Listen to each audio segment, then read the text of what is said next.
Hello everyone and welcome to another exciting Beyond All Reason game replay. I'm Turd Bucket. I'm going to be taking you through this game that I played with some randoms on the internet.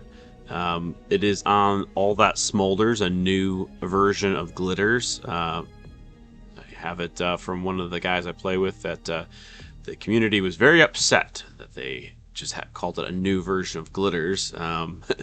Seeing how popular the original map is and how difficult and different this map is from the original. So, in any case, it's a new map. It's still extremely popular. I'd say it's probably up there with the Supreme maps now, if you combine them all together.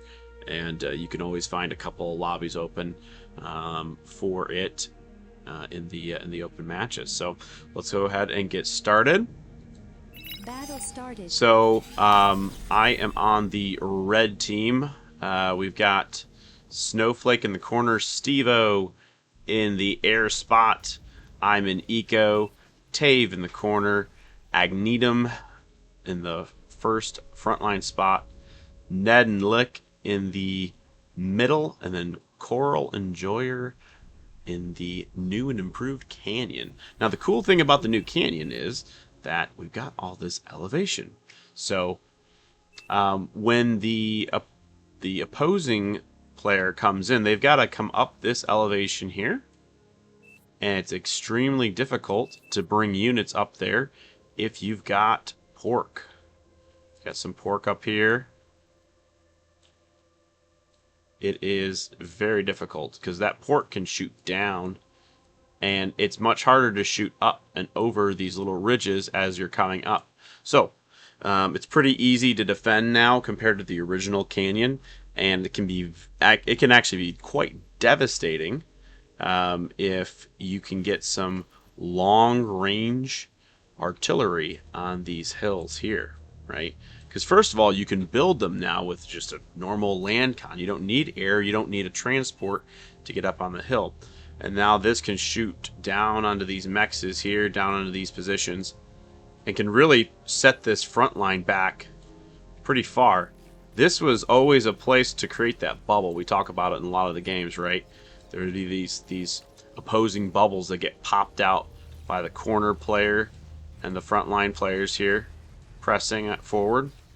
And so that is not happening anymore, actually. You're seeing the bubble is actually being created on the edges of the map now, like this.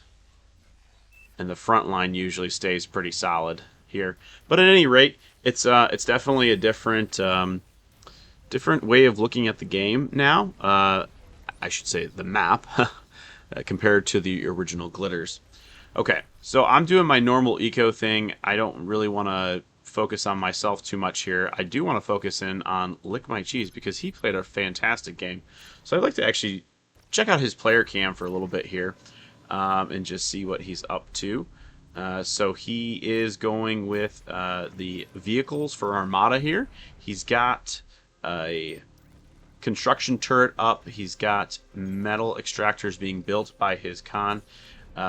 Looks a little AFK in that very moment, not to call you out, Cheese, but he is building up his economy. He's laying out the blueprint for his base, and now he's getting his commander to the front. A little bit slow, but you can see all the players are moving themselves up here around that 2 to 3 minute mark.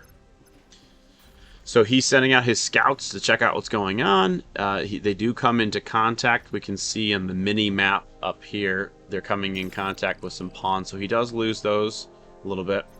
Interesting how zoomed in he is.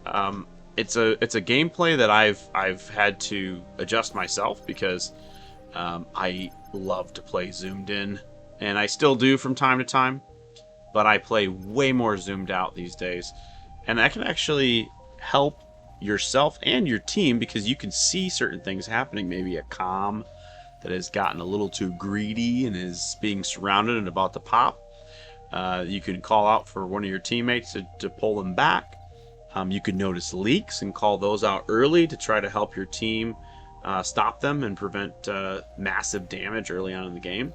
But at any rate, it's good to play zoomed out, and it definitely helps you to play better. It takes some getting used to. I absolutely despise playing zoomed out. It was so difficult for me. And it still is to this day, especially when I'm playing eco. But I'll tell you what, when you're attacking, I think it provides the biggest advantage because you can see other units on radar, or maybe some pork that was built and caught on radar or line of sight that you can avoid with all your units quickly by selecting them and moving them around or maneuvering towards some of the economy structures of the enemy that you want to explode. So all that's to say, it's really important to play zoomed out and just try it, work on it. You don't need to be the best at it. You don't need to be the world's best zoomed out player by any stretch of the imagination, but just consider it and try your best to play that way, because I am telling you, it will significantly improve your gameplay. So anyways, Lick is popping himself a nice little bubble there in the middle, the place where normally you would see the players and the teams do it on glitters. And he is holding this front with LLTs, Whistlers, and Janus. So that's a pretty big play right now for frontliners, especially those going vehicles, is to do the rocket vehicles and the heavy rocket vehicles, the Janus. So the Whistlers have the rocket trucks have very low health, but they have great vision and great range. And the Janus do heavy damage. Their health is not great either, but they definitely do a good job of blowing things up quickly. You can see here, those Whistlers, they can see so far, and they can pick things up on their radars even farther. So if you have a couple of those, you can do some really good things. You can see Cheese, he doesn't have the E for the D gun here, and it is going to not end well for his commander.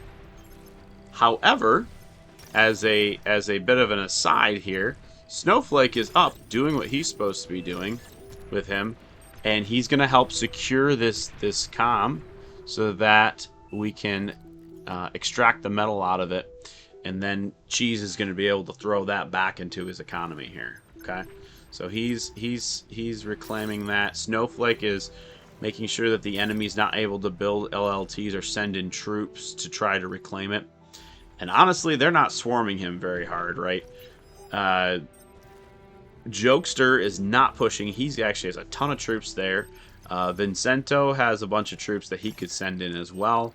And the rest of the team here is not doing anything at all. It's getting a little choppy here, so I'm going to take it off the player cam now, and we're just going to take a quick peek from the high view here. But you can see that Fentaholic, Vincento, Jokester, they all had a lot of troops. They could have stopped this from being taken. Snowflake did not have that much. Cheese did not have that much. They could have easily have overwhelmed this position by coming in from these three angles, surrounded this, and then it would have been a bubble popping the other way, because Snowflake would have had nothing. He probably would have lost his commander as well. But that's the beauty of Beyond All Reason. If you don't have the radar, the vision, and the guts to do things, you're not going to be very successful. If you can't see what's going on, if you can't understand what the enemy is doing, you are going to get left behind. And something like blowing up a commander like Zila did, he sacrificed a lot of units to do that, goes wasted now. All that metal is reclaimed by the red team, and subsequently now Zila is behind because he doesn't have the troops, and his teammates are not doing anything to try to support him. In fact, Jokester Commander has died. he's got a great opportunity to push on this lane now with that commander blowing up. I mean, when that happens, you have to assume that some of Cheese's troops died as well, right? So, with all that being said, if Jokester had pinged and asked Fentaholic and Vincento to come help, they could have easily overwhelmed this position. They probably could have come all the way down and destroyed Cheese's base, gotten to Stevo, and to me, and to the rest of the team. I mean, that would have been a win. That would have been a very quick GG had they done that, and they didn't. So, just something to keep in mind, to understand, communicate. Communication is huge and beyond all reason. If you're not communicating with your team, if they're pinging you, if they're asking you questions, if they're asking for help, if you're noticing that they need help and you're not providing those things, or you're not asking them if they want you to do something for them, you're on the path to a loss. You're not on the path to victory. So just keep that in mind. You don't need to be the best player in the world. You don't need to be, the highest OS or have played the game for thousands of hours to understand these basic concepts of talking with your team, providing support when you notice they need that support, and just making sure that they understand what you're doing as well, right? If you're planning on pushing, you might want to let them know. That way, you're able to get their support, or maybe they'll cover your lane for a little bit while you go in on a raid. Whatever the case is, they understand I'm sending all my troops, or I'm falling back in my position because I'm getting pushed hard. All those things will help your team understand what's going on with you, and then make the whole team more successful. So you can see Cheese is he doesn't have the vision maybe to understand what's going on here. So he sees that there's a lot of troops here, right? And he can also see that they got some T2. So he's deciding to come help the canyon side and try to take out Vincento and Fenaholic, because they do not have those Tech 2 troops. And now he sees that the Jokester's Tech 2 are coming in. He's trying to avoid them. He's trying to come down the side here and try to do as much damage to these fiends before they get there. Now, Fenaholic does a fantastic job. That's why you have your commander on the front line. If Fentaholic did not have his commander up here, if it was back in his base, helping build or whatever people do with their commanders and back in their base this late in the game, he loses that. He loses that battle. He does not have any troops. Cheese comes straight down here, destroys his base, probably destroys Vincento, and then onto Eco, onto Eric. Vincento needs to have his commander up here. That's why this lane is losing as bad as it is. The new canyon is much more powerful and certainly is more difficult to attack. However, without Vincento up here, they're having their way with them because they've got 3 players that are coming in and raiding and doing different things. They wouldn't be able to do all that if there was another commander up here. If Jokester was up here, if Vincento was up here, that little run by that Cheese did, he came down this way, he came down this way, and then he's going to come down here. He only got stopped when Fentaholic started those D-guns. Now, if Vincento was here and Jokester was here, they could have pinched off those troops very quickly, surrounded them, and probably destroyed all of them with their troops and with some pretty good D-guns. But that did not happen because they've got their commanders tucked away, far away from the battle lines. And that's not good when you're on the front line. You've got to have those commanders up on the front to help. So Cheese recognizes that Jokester has gone T2, and so he does the same. He gets into the T2 vehicle lab. He's producing some Mausers now to try to get that long-range action on Jokester, who is also coming in with some rocket bots the Arbiter, a heavy rocket bot, slow firing, but with significant damage and extremely long range. You can see the red circle around the unit tells you how much range it has. And so from a very far distance, these things are able to fire upon Cheese's forward base here. He does the right thing and switches into some spam. And Jokester also has the right counter with these fiends that are going to fire on these ticks. But then he sends them in to try to kill the remaining units of Cheese, which is not bad, except for the fact that he loses them all, and now this is all available metal for Cheese to use to build more troops. And meanwhile, he's still spamming, and now he has no anti-spam units to protect his heavy rocket bots and his artillery, the Sheldons, the mobile artillery bot. So he backs up again. Honestly, I'm shocked that he's backing up as far as he is, because Cheese is definitely not pushing him very hard at all. But he is backing up, and it is allowing Cheese to regroup and get his units back up and running here. Let's go back and check in on Cheese's base. So he is building up his Tech 2 metal extractors, and eventually I'm sure he's going to get up a fusion to help with his energy, because his energy is not good right now. It's horrible. Let's see. Ned is actually playing a fantastic game. Ned has got his long-range artillery here, and all these pounders. The Pounder is a fantastic core unit that is similar to the Janus in how it fires, the rate of fire, and the type of damage it does. So it's doing they do a fantastic job against bots, just like the Janus do. They are a little bit cheaper, I think, to build than a Janus. Actually, no, they're more expensive now that I look at it. But the let's see here. Let's see if we can find a Janus that's still alive. It's a bot lab. That's not going to help me. Let's see who has. Nobody, I think. Is a T1 arm vehicle plant uniform. I think the Janus are 240.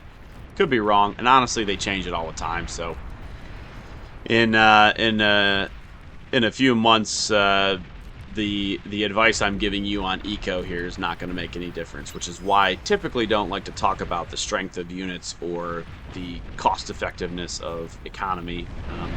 Those are different metas that people talk about, and people can use those strategies to help win games. Sure, I get it. I'm not opposed to it. I'm not saying it doesn't help or doesn't work, but what I am saying is that it's kind of irrelevant if you are not following the first principles of playing a real-time strategy game, which are make units, get to the front, and then push and raid with radar and scouting. So you have that vision and you have that line of sight. You can see here, Tave, he is just building up this massive T1 economy that is not being used whatsoever. He doesn't have anything coming out of his labs. He doesn't have any troops on the front, and he's not really helping out at all. We're actually super lucky that Quick Mercury and Acrofo just walled off the canyon and didn't do anything to try to attack or move on us at all. So you can see here, I do come in with the Marauders. It's my play. Do that quick, fast eco, get those Marauders in play by maybe the 16, 17 minute mark. And I come through, I'm trying to take out the top player, Quick Mercury here. And pretty successful at that. And you can see I don't have much to worry about from Acrofo, because I'm not sure what he's building or doing. He does not have any troops on the field, except for a few rocket bots up on the front line. And he does not have anything in his base here. In fact, he's got his T2 lab up, and he's just cranking out T2 con bots instead of troops. Welders would have been good for him to build. Those are something I try to stay away from with my Marauder pushes because they are pretty effective with blowing them up. Yeah, I mean, pretty much anything else I was just going to push through. So we get through 2 bases pretty quickly, pretty easily, and then we move on to air. Now, I at first was not going to go through here because this is a great spot to get degunned when you're coming in with a Marauder push, but I quickly noticed with all those windmills in the way there that there was no way a commander was going to be able to degun me effectively. And thankfully, ZGL just keeps his comm back here, able to kind of kite those Marauders away. I do see Rain immediately coming in for those deguns. I do get degunned here. One gets popped. I'm trying to get it as close as I can, spreading out those Marauders so he can't degun them quickly, and then going on to blow up the rest of his eco. At that point, though, they've just lost 4 players to 1 player, and they end up calling the resign on that. So that was a quick little 19-minute game. Definitely a good, well-held front on our end, and some good plays by Cheese pushing in there. But you can also see how the other team had a lot of opportunities to push back as well. And that had they done so, we probably would have lost that game with Steve and our corner player Tavo not really doing much for most of the game. So really, it was a 6v8 most of the game, and we could have easily lost it. We could have easily lost it. So always remember that. Don't forget to have that radar. Don't forget to have that line of sight. Send some cheap units, some ticks, some spam in to see what the enemy's up to. Some fighters, if you can fly some fighters overhead to get that line of sight. And then also have the guts to go in for a little raid. Those raids will always pay dividends if you can sneak past the pork and the units of the enemy team and get back to their bases. So hope you enjoyed this video. Please like and subscribe. Drop a turd in the comments, and I'll catch you on the next one. Peace.